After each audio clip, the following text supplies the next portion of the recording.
Hi, ನಮಸ್ತೆ ಎಲ್ರಿಗೂ. ನಾನಿವತ್ತು ಕ್ರೋಶಾ ಕ್ಲಾಸಸ್ 2 ಮಾಡ್ತಾಯಿದ್ದೀನಿ. ಫಸ್ಟ್ ಕ್ಲಾಸಲ್ಲಿ ಚೈನ್ ಹೇಗೆ ಹಾಕೋದು, ಅದನ್ನು ಹೇಗೆ ಲಾಕ್ ಮಾಡೋದು ಸ್ಯಾರಿಗೆ ಅಂತಂದ್ಬಿಟ್ಟು ಹೇಳ್ಕೊಟ್ಟಿದ್ದೆ. ಈಗ ಸೆಕೆಂಡ್ ಕ್ಲಾಸಲ್ಲಿ ಏನಿರುತ್ತೆ ಅಂತ ನೋಡೋಣ ಬನ್ನಿ. ಅದಕ್ಕಿಂತ ಮುಂಚೆ ಇನ್ನು ಯಾರೆಲ್ಲ ನನ್ನ ಚಾನಲ್ನ ಸಬ್ಸ್ಕ್ರೈಬ್ ಆಗಿಲ್ವೋ ಪ್ಲೀಸ್ ಸಬ್ಸ್ಕ್ರೈಬ್ ಮಾಡ್ಕೊಳ್ಳಿ.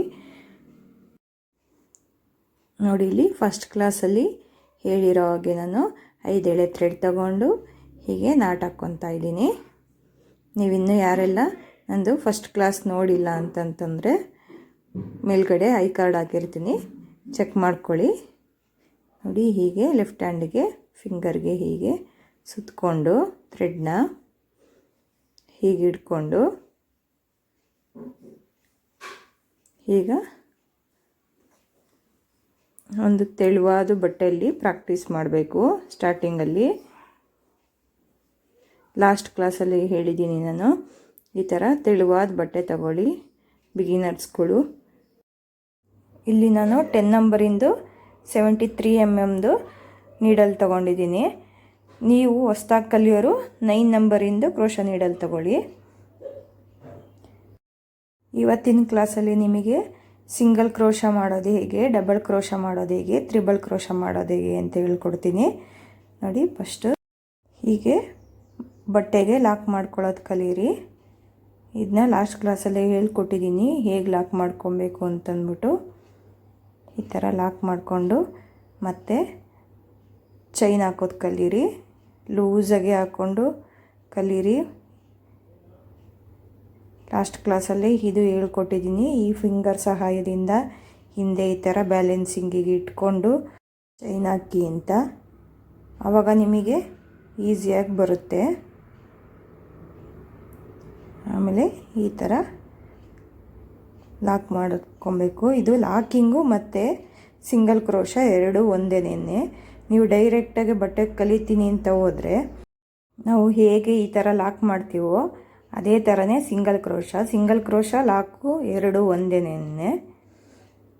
ನೋಡಿ, ಈ ಥರ ಬಟ್ಟೆಗೆ ನೀಡಲ್ ಹಾಕಿ ಹಿಂದೆಯಿಂದ ಥ್ರೆಡ್ ತಗೊಂಡು ಎರಡನ್ನೂ ಒಂದ್ಸಲಿ ಲಾಕ್ ಮಾಡೋದು. ಈಗ ನೋಡಿ, ನಾನು ಇಲ್ಲಿ ಡಬಲ್ ಕ್ರೋಶಾ ತೋರಿಸ್ಕೊಡ್ತೀನಿ. ಫಸ್ಟಿಗೆ ಒಂದು ಚೈನ್ ಹಾಕ್ಕೊಂಡು ಡಬಲ್ ಕ್ರೋಶಾ ಮಾಡ್ಕೊಳ್ಳೋಣ. ಈಗ ನೋಡಿ, ಕ್ರೋಶಾ ನೀಡಲ್ ಮೇಲೆ ಒಂದ್ಸಲಿ ಥ್ರೆಡ್ ಸುತ್ತಿ ಈ ಥರ ಈಗ ಬಟ್ಟೆಗೆ ಹೀಗೆ ಚುಚ್ಚಿ ಹಿಂದೆಯಿಂದ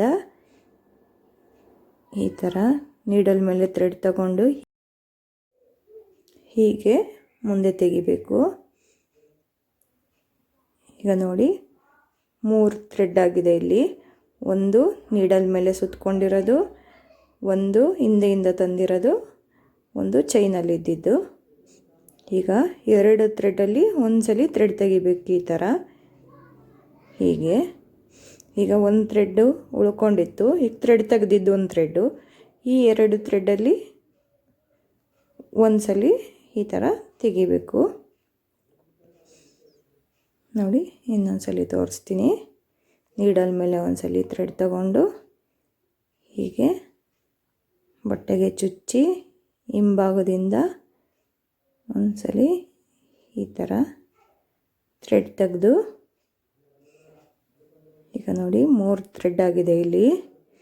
ಈಗ ಈ ಥರ ಕ್ರೋಶಾಗೆ ಲಾಕ್ ಮಾಡ್ಕೊಳ್ಳಿ. ಥ್ರೆಡ್ನ ಲಾಕ್ ಮಾಡಿಕೊಂಡು ಈಗ 2ರಲ್ಲೊಂದು ಮತ್ತು ಇನ್ನೆರಡರಲ್ಲೊಂದ್ಸಲಿ ಹೀಗೆ ಥ್ರೆಡ್ ತೆಗಿಬೇಕು. ಈಸಿಯಾಗಿ ಬರುತ್ತೆ. ನೀವು ಟ್ರೈ ಮಾಡ್ತಾ ಈಸಿಯಾಗಿ ಬರುತ್ತೆ. ಫಸ್ಟ್ ಟೈಮು ಸ್ವಲ್ಪ ಟಫ್ ಅನಿಸ್ಬೋದು, ಆಮೇಲೆ ಈಸಿಯಾಗಿ ಬರುತ್ತೆ. ನೋಡಿ, 2ರಲ್ಲೊಂದ್ಸಲಿ ಇನ್ನೆರಡರಲ್ಲೊಂದ್ಸಲಿ ಈ ಥರ ತೆಗೆಯೋದು. ಕ್ರೋಶಾ ನೀಡಲ್ ಮೇಲೆ ಒಂದ್ಸಲಿ ಥ್ರೆಡ್ ಸುತ್ತಕೊಂಡು ನೋಡಿ, ಥ್ರೆಡ್ನ ನೀವು ಫಿಂಗರಲ್ಲಿ ಬ್ಯಾಲೆನ್ಸ್ ಮಾಡಬೇಕು. ಲಾಸ್ಟ್ ಕ್ಲಾಸಲ್ಲೇ ಹೇಳಿದ್ದೀನಿ ಯಾವ ಥರ ನೀವು ಫಿಂಗರಲ್ಲಿ ಬ್ಯಾಲೆನ್ಸ್ ಮಾಡಬೇಕು ಅಂತ. ನೋಡಿ, ಈ ಥರ ಥ್ರೆಡ್ನ ಹಿಂದೆಯಿಂದ ಬಟ್ಟೆ ಹಿಂದೆಯಿಂದ ಒಂದ್ಸಲಿ ತಂದು 2ರಲ್ಲೊಂದ್ಸಲಿ ಇನ್ನೆರಡರಲ್ಲೊಂದ್ಸಲಿ ಹೀಗೆ ಲಾಕ್ ಮಾಡಬೇಕು. ಗಟ್ಟಿಯಾಗಿ ಫಿಂಗರಲ್ಲಿ ಥ್ರೆಡ್ ಇತ್ತು ಅಂತಂದರೆ ನಿಮಗೆ ಚೆನ್ನಾಗಿ ಬರುತ್ತೆ. ಫಿನಿಶಿಂಗ್ ಎಲ್ಲನೂ. ಇಲ್ಲ ನಿಮಗೆ ಫಿಂಗರಲ್ಲಿ ಗಟ್ಟಿಯಾಗಿ ಸುತ್ಕೊಂಡಿಲ್ಲ ನೀವು ಥ್ರೆಡ್ನ ಅಂತಂದರೆ ಕ್ರೋಶಾ ನೀಡಲ್ಗೆ ಥ್ರೆಡ್ ಸಿಗೋದಿಲ್ಲ ಪೂರ್ತಿಯಾಗಿ. ನೋಡಿ ಹೀಗೆ ತೆಗೆದು ಎರಡರಲ್ಲೊಂದ್ಸಲಿ, ಇನ್ನೆರಡರಲ್ಲೊಂದ್ಸಲಿ ಹೀಗೆ ಡಬಲ್ ಕ್ರೋಶನ ಪ್ರಾಕ್ಟೀಸ್ ಮಾಡಿ. ಹೀಗೆ ನೀಡಲ್ ಮೇಲೆ ಥ್ರೆಡ್ ಸುತ್ಕೊಳ್ಳಿ, ಮತ್ತು ಹಿಂದೆ ಥ್ರೆಡ್ ತೊಗೊಂಬಂದು ಎರಡು ಥ್ರೆಡ್ಡಿಗೆ ಒಂದ್ಸಲಿ, ಇನ್ನೆರಡು ಥ್ರೆಡ್ಡಿಗೆ ಒಂದ್ಸಲಿ ಈ ಥರ ತೆಕ್ಕೊಂಡು ಪ್ರಾಕ್ಟೀಸ್ ಮಾಡಿ.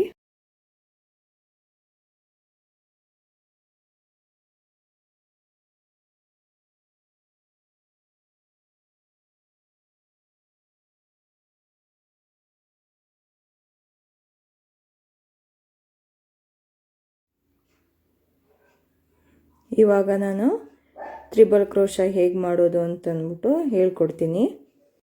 ಇಲ್ಲಿ ನೀಡಲ್ ಮೇಲೆ 2 ಸಲ ಥ್ರೆಡ್ ಸುತ್ಕೊಳ್ಳಿ.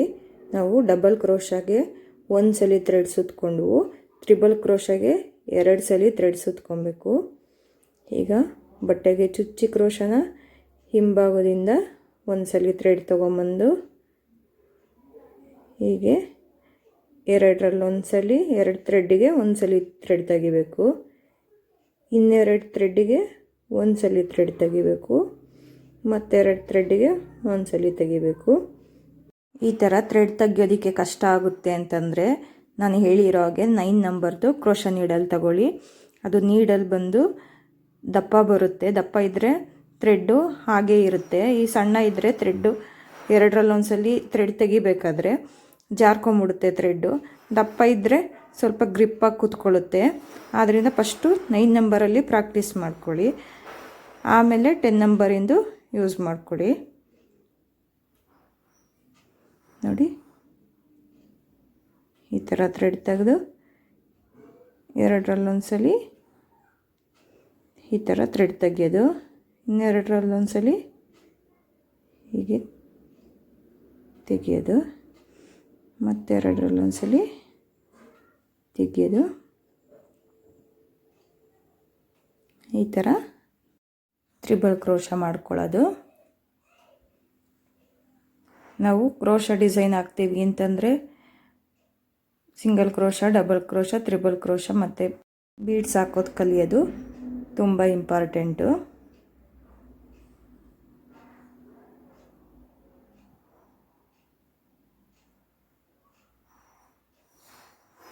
ನೋಡಿ ಈ ಥರ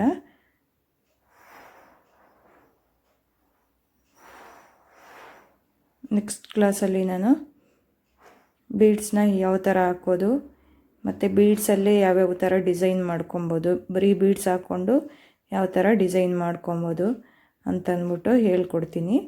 ಈಗ ನೀವು ತ್ರಿಬಲ್ ಕ್ರೋಶಾ ಮತ್ತು ಡಬಲ್ ಕ್ರೋಶಾ ಮತ್ತು ಲಾಸ್ಟ್ ಕ್ಲಾಸಲ್ಲಿ ಹೇಳ್ಕೊಟ್ಟಿರೋ ಹಾಗೆ ಚೈನ್ ಹಾಕೋದು ಮತ್ತು ಸಿಂಗಲ್ ಕ್ರೋಶಾ ಎಲ್ಲ ಪ್ರಾಕ್ಟೀಸ್ ಮಾಡ್ತಾ ಬನ್ನಿ. ಇನ್ನೂ ಯಾರೆಲ್ಲ ನನ್ನ ಚಾನಲ್ನ ಸಬ್ಸ್ಕ್ರೈಬ್ ಮಾಡದೆ ನೋಡ್ತಾ ಇದ್ದೀರೋ ಪ್ಲೀಸ್ ಸಬ್ಸ್ಕ್ರೈಬ್ ಮಾಡ್ಕೊಳ್ಳಿ ಅಂತ ಹೇಳ್ತಾ ಥ್ಯಾಂಕ್ ಯು ಫಾರ್ ವಾಚಿಂಗ್.